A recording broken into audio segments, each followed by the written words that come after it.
It has been 6 weeks since the deadly shootings here in Chattanooga, and we continue to hear heart-stopping stories of survival. Welcome to News Channel 9 at 11. I'm Kim Chapman. And I'm Josh Rose. Stephanie Sanastasi shows us what one UTC student remembers about that day. Stephanie.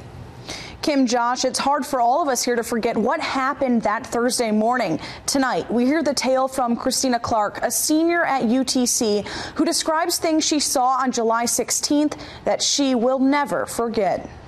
July 16th, a day our country will never forget, and a tragedy Christina Clark watched unfold from the inside of her car on Amnicola Highway. I looked over and saw the policemen, multiple ones, probably around 10. Some were on the ground, some were laying down, some were behind trees, but they were just like shooting and being shot at. An image she remembers vividly. I grew up here. Like, I've traveled that road thousands of times.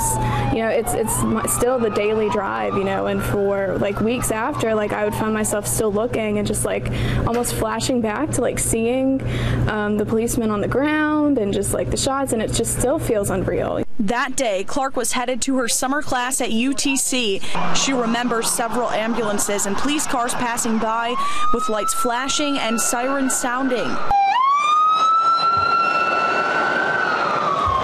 Soon, her car came to a complete stop.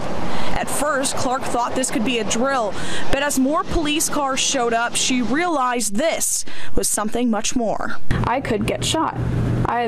That could actually happen, and I've never, had to think like that before. Later that day, as more details came out on what happened and who the shooter was, she realized this face was someone she had seen before. And I knew him, and I was actually, I knew his sister fairly well. We ran in the same circles. Someone Clark says she'd never expect would do this. As far as what I knew of him and his family, they were great people. So it was just really shocking. Very, very shocking. A day Clark will never forget, but a city she's still proud to call home. This is a wonderful place to be, even though it wasn't, on July 16th. Christina Clark says she was just acquaintances with Mohammed Abdulaziz. She would see him passing in the halls at school. The two were both graduates of Red Bank High School. Josh.